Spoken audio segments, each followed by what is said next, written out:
what we've got to realise is that beekeeping is an industry in Australia, and the protection of it is something we all have to take part in. With backyard beekeeping these days, the emphasis is on just collecting the honey. With the recent development of the flow hive, it's meant people can access honey without actually managing their bees. And it's a concern because there are diseases and things that are spread by bees through honey. And if these hives aren't upkept and managed correctly, what can happen is the hives die out for an unknown reason. It could be American foulbrood, and neighbouring feral hives can get into that honey and they transmit the disease. And it's a concern. So I think education for the backyard beekeeper is something that they really have to take seriously. There's more to beekeeping than the honey. The bees are an animal. They work collectively as a hive, and obviously you have to manage that hive and understand what's happening inside that hive beyond what comes out of it for honey, you know. So bees, everyone has the opportunity to have bees. Bees are very, very forgiving. You don't really stuff it up too much unless you really go in with no idea. I started off small and started playing around with bees when I was a young kid, collecting swarms and having fun, you know. And I've learnt a lot from bees, the way they work together, you know, how hard they work. The work they do is very important, and I think with the way things are going in America, we've got this sense of the bees are all dying and, you know, the world's going to go upside down. But, you know, America, they used a pesticide that they didn't really know much about. They didn't research it and ensure that it was actually going to be good for the bees, and a residual amount of that pesticide got into the pollen and it killed a lot of bees, and they put it down to colony collapse disorder. So they figured it out, but the bee population will always sustain itself.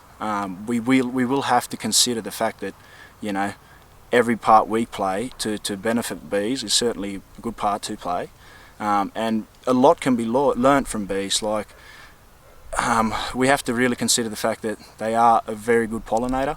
They're beneficial to your garden. They can provide you with a sweet treat if you look after them nice, you know. But you know, bees are like the European honeybee is a feral species.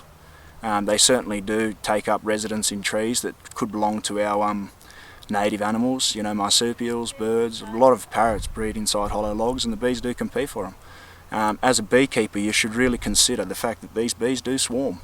That's their natural way to reproduce. And what it means is you lose a lot of bees. It's detrimental to your hive, and also it's detrimental to the wild animals that take refuge in these hollows. So I mean, you do have a responsibility to make sure that your bees aren't causing a problem to your neighbours. The breeding of bees, we've domesticated bees, European honeybees in particular, for their to be more docile and more productive, which makes an opportunity and provides safety. So we need to consider those things.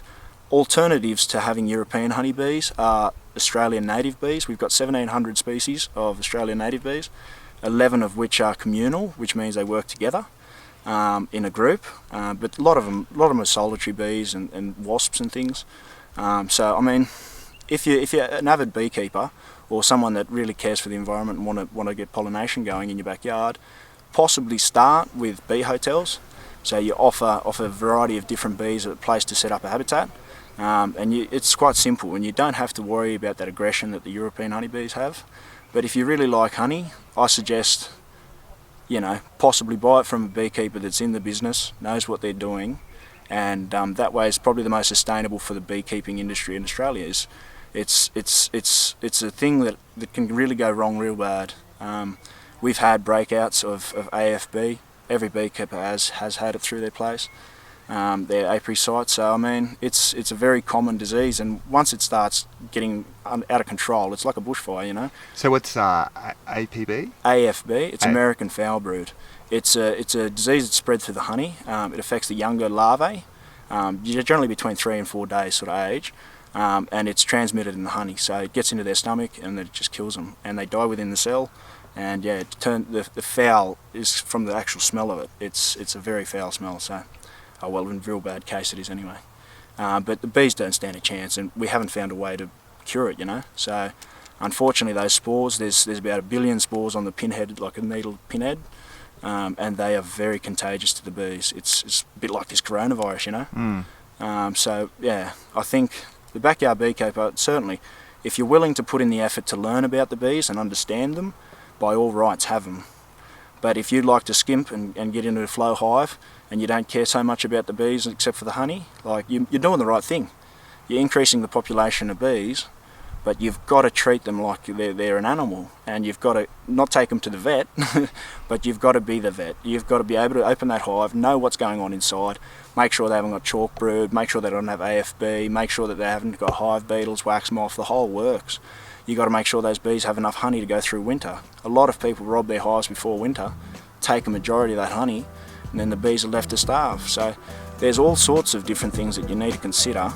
And ultimately, if you don't invest the time to learn about them, you're going to fail, and it's sad.